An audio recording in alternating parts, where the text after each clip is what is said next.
చిన్న పిల్లలారా, మీరు తండ్రిని ఎరిగి ఉన్నారు గనుక మీకు రాస్తూ ఉన్నాను. తండ్రులారా, చూసారా, మీరు ఆది నుండి ఉన్న వారిని ఎరిగి ఉన్నారు గనుక మీకు రాస్తూ ఉన్నాను అంటున్నారు.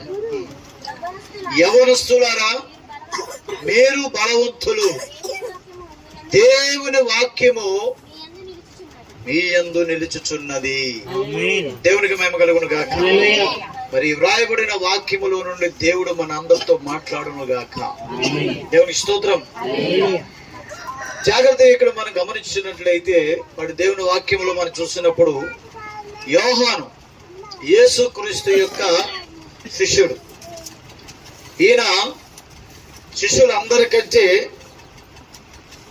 ఎక్కువ కాలం జీవించిన వాడని చెప్పొచ్చు. దానికి అర్థం ఏంటంటే 11 మంది శిష్యులు కూడా హతసాక్షులు అయితే ఈయన సామాన్యంగానే మరణించారు. 5 పుస్తకాలు రాశారు ఆయన. ఒక సువార్త, 3 పత్రికలు, ఒక ప్రకటన గ్రంథం. దేవునికి మహిమ కలుగును గాక. ఎన్ని రాశారు ఆయన? సువార్త 1, పత్రికలు 3, ప్రకటన గ్రంథం. బైబిల్కి చివరలో, బైబిల్ మొదట్లో మనం చూస్తే మోషే మనకు కనబడుతుంది. ఆయన ప్రవక్త, అతడు యెహోవా ప్రవక్త మోషే. దేవుని స్తోత్రం. అతడు ద్వారా ప్రారంభ గ్రంథాలు దేవుడు రాయించాడు మోషే ద్వారా. ఆయన కూడా 5 గ్రంథాలే రాశాడు. దేవుని స్తోత్రం. యోహాను కూడా 5 గ్రంథాలే రాశాడు. మోషే పరిశుద్ధ గ్రంథ ప్రారంభికుడు, యోహాను పరిశుద్ధ గ్రంథం యొక్క ముగింపుకుడు. దేవునికి స్తోత్రం. ఆది కాండము, నిర్గమ కాండము, లేవి కాండము, సంఖ్యాకాండము, ద్వితీయోపదేశ కాండము, ఈ 5 కాండములు ఎవరు రాశారు? మోషే ద్వారా వ్రాయబడినవి. దేవుని స్తోత్రం. అలాగే ఇతడు దేవుని ప్రవక్త అయి ఉన్నాడు. పరిశుద్ధ గ్రంథము యొక్క ప్రారంభికుడు అతడు. ఆది కాండముతో పరిశుద్ధ గ్రంథం మొదలైనది. దేవుని స్తోత్రం. ఆది కాండముతో మొదలై ప్రకటన గ్రంథముతో ముగించబడినది. అర్థమైందా? ఆది కాండములో ఏ విషయాలైతే చక్కగా చెప్పబడ్డాయో దానికి మరి చక్కటి అర్థముతో చాలా లోతుగా యోహాను కూడా రాశాడు అక్కడ ప్రకటన గ్రంథములో. సరే, జాగ్రత్తగా మీరు గమనించినట్లయితే ఈ ఇద్దరు పరిశుద్ధ గ్రంథానికి మొదటగా ఉన్నది మోషే, చివరిగా ఉన్నది యోహాను. ఒకరేమో ప్రారంభించారు, ఒకరేమో ముగించారు. దేవుని గొప్ప కార్యాలు ఇవన్నీ కూడా. దేవుడు ఒకరి ద్వారా ప్రారంభింప చేశాడు, ఇంకొకరి ద్వారా ముగింప చేశాడు. ఇద్దరు మనుషులే, దేవదూతలు కాదు వీళ్ళు. భూమి మీద ఉన్నటువంటి వాక్యాన్ని ప్రకటించే దూతలు వీళ్ళు. దేవునికి మహిమ కలుగును గాక. ఎంతమందికి అర్థమవుతుంది? ఎంతమంది దేవుని స్తుతిస్తారు ఇక్కడ? ఓకేనా? అయితే ఇందులో ఒకరు ప్రవక్త, ఇంకొకరు అపోస్తులుడు. ప్రవక్త ద్వారా ప్రారంభించబడి అపోస్తుల ద్వారా ముగించబడినది. దేవుని స్తోత్రం గాక. దేవుడు ప్రవక్తతో ప్రారంభించి అపోస్తులతో ముగించాడు. ఆయన ఈ కాలంలో కూడా అంతే. ప్రవక్తతో ప్రారంభించాడు, అపోస్తుల పరిచర్యతో దేవుడి పరిచర్య ముగించబోతున్నాడు ఆయన. దేవునికి మహిమ కలుగును గాక. 5 విధముల పరిచర్యతో ఈ వధువు పరిచర్య దేవుడు ముగించనై ఉన్నాడు. ఎంతమంది దేవుని స్తుతిస్తారు? ప్రవక్తతో ప్రారంభమైనది పరిచర్య, కానీ ముగింపు అపోస్తులతో వధువుతో ముగించబడుతుంది. అలాగే మోషే ఒక ప్రవక్త అయి ఉన్నాడు. బైబిల్ వ్రాయటం అతనితో ప్రారంభించబడినది. అతను ఒక ప్రవక్త. 12 గోత్రాల ప్రియులరా, అతను ఒక నాయకుడు అయి ఉన్నాడు. అయితే పరిశుద్ధ గ్రంథం ముగింపుకి దేవుడు మరొక వ్యక్తిని ఎంచుకున్నాడు. అతడెవరు చెప్పాలి? యోహాను. మోషే నీటిలో నుండి రక్షించబడ్డాడు. యోహాను నూనె బావిలో నుండి బయటికి తీసుకురాబడ్డాడు. నీరు వాక్యానికి సోదరసము, నూనె పరిశుద్ధాత్మక సోదరసము. ఎంతమంది దేవుని స్తుతిస్తారు ఇక్కడ? ఎంతమంది దేవుని కనబరుస్తారు ఇక్కడ? హల్లెలూయా. అక్కడ 12 గోత్రాలు, ఇక్కడ 12 మంది అపోస్తలులు. దేవుడు లెక్కలు ఏ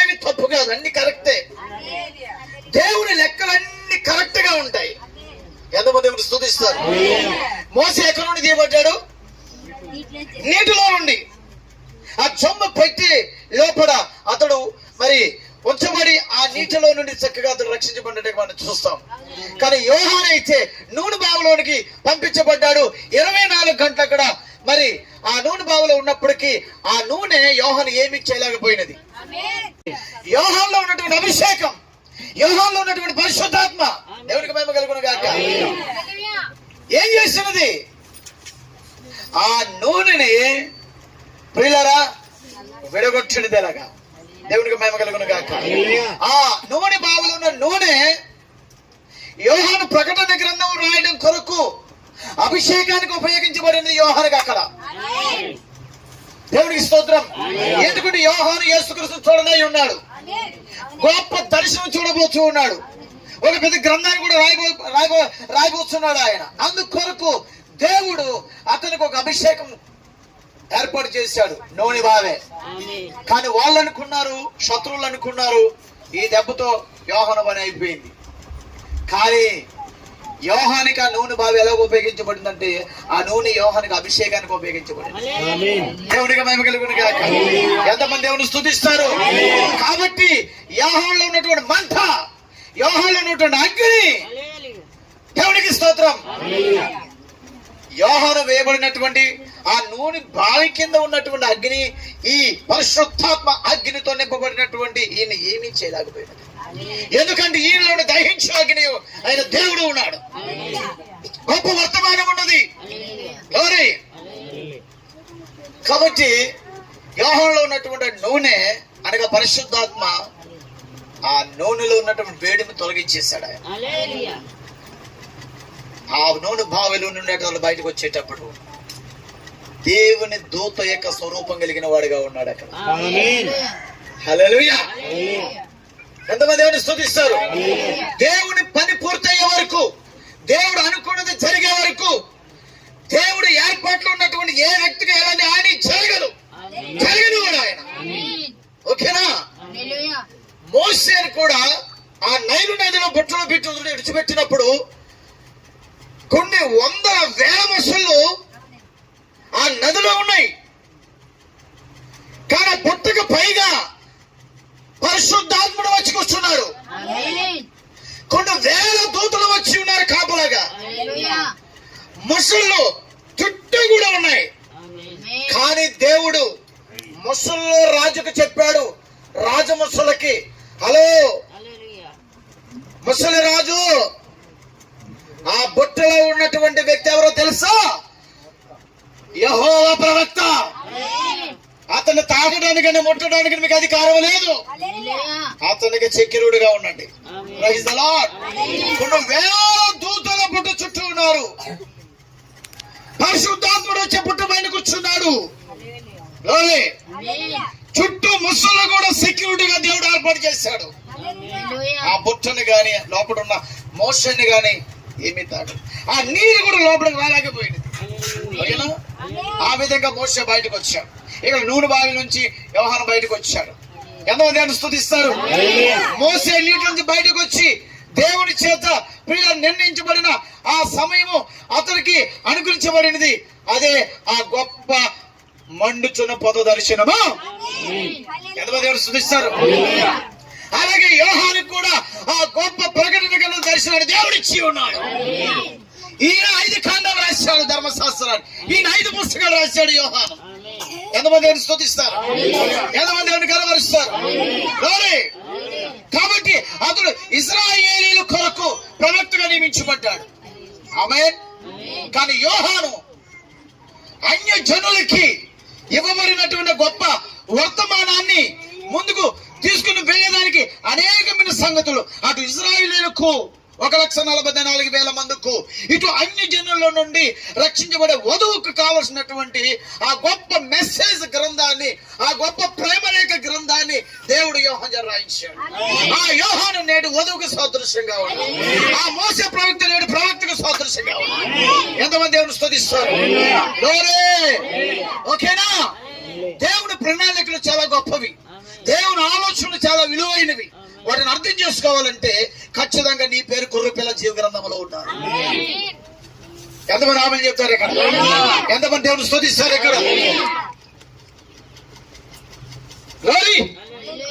భూత కాలంలో ఒకరు, వర్తమాన కాలంలో ఒకరు. అంటే బైబిల్ ప్రారంభించినది ఒకరు, బైబిల్ ముగించినది ఇంకొకరు. దేవుడు భూత వర్తమాన భవిష్యత్ కాలంలో ఉండే దేవుడు. భూతకాలము, భవిష్యత్ కాలము, మధ్యలో వర్తమాన కాలము. దేవుడికి మహిమ కలుగును గాక. భూతకాలంలో ఉన్నది ఆయనే, వర్తమాన కాలంలో ఉన్నది ఆయనే, భవిష్యత్ కాలంలో ఉన్నది కూడా ఆయనే. ఎంతమంది స్తుతిస్తారు? ప్రారంభించేది ఆయనే, కొనసాగింపు చేసేది ఆయనే, ముగించేది ఆయనే. ఆయన మన ప్రభు యేసుక్రీస్తు. ఎంతమంది స్తుతిస్తారు? ప్రవక్త ద్వారా మొదలుపెట్టి, ప్రవక్త ద్వారా మరి ప్రారంభించి, ప్రియులారా ఆ ప్రవక్త ద్వారా ముందుకు తీసుకెళ్లి తర్వాత ఈ పరిచర్య 5 రకాల పరిచర్య, అంటే 5 విధుల పరిచర్య వధువు పరిచర్యతో ముగించబడుతుంది. యోహాను పరిచర్య, వధువు పరిచర్య. దేవునికి మేము కలుగును గాక. ఎంతమంది దేవుని స్తుతిస్తారు? మోషే ఆ గ్రంథములు మరి చూడండి ఏ విధంగా రాశాడు ధర్మశాస్త్రాన్ని. మోషేని కొండ మీదకి పిలిచాడు దేవుడు. మోషే నువ్వు కొండ ఎక్కు.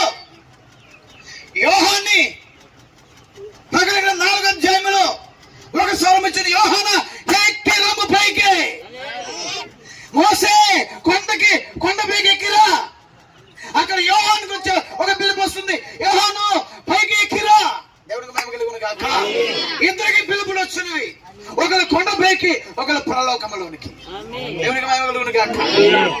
ఒకరు జరిగిపోయిన రాయటానికి, ఇంకొకరు భవిష్యత్తు కాలంలో జరగబోయే సంగతులు రాయటానికి. దేవుని స్తోత్రం. జరిగిపోయిన సంగతులు రాయాలంటే కొండ మీదకి వెళ్తే చాలు. మోషేకి ఆత్మను జరిగిపోయిన కాలంలో దేవుడు తీసుకెళ్లాడు. భవిష్యత్ కాలంలో జరిగిపోయే సంగతులకి యోహాన్ని పైకి తీసుకెళ్లాడు, పరలోకానికి. ఎంతమంది దేవుని స్తుతిస్తారు? Praise God. దేవుడు గొప్పదనం ఎంత విలువైనది. కాబట్టి నా ప్రియమైన దేవుని పిల్లరా, జాగ్రత్తగా మనం గమనిద్దాం. ఈ చివరి కాలంలో మనం ఎక్కడ ఉన్నామంటే ఆ ద్వారం దగ్గరే ఉన్నాం. ద్వారం దగ్గరే ఉన్నాం.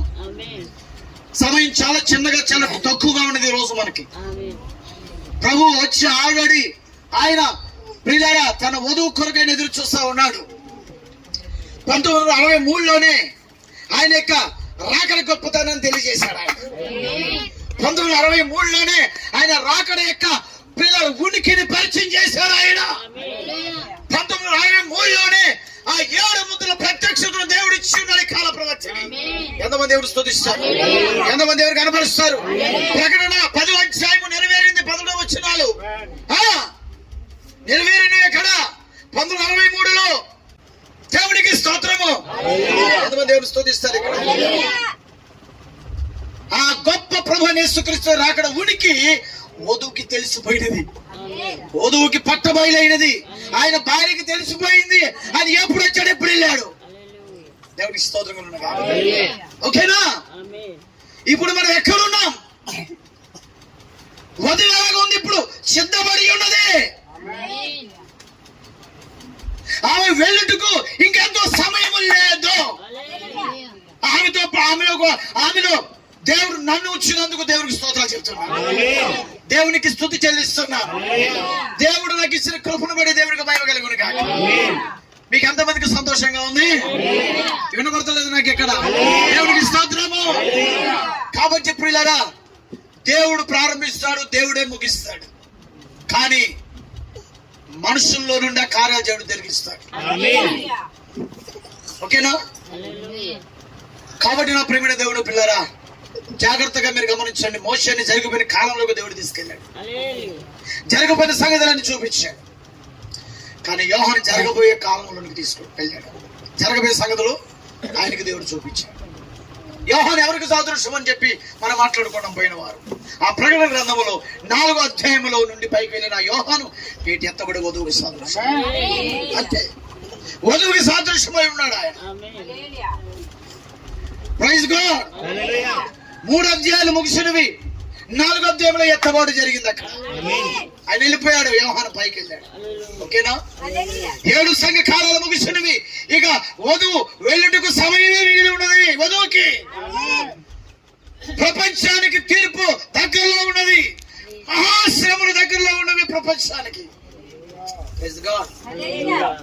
కాబట్టి నా ప్రియమైన దేవుని పిల్లల, ఈ చివరి కాలంలో, చివరి దినాల్లో మీకు నేను చెప్పేది ఏంటంటే, పిల్లలు, యవనస్తులు, తండ్రులు, ఈ 3 తరగతుల వారు ఈ కాలానికి, సమయానికి నీకు ఇవ్వబడినటువంటి ఈ జీవపు రొట్టె వర్తమాన వాక్యము,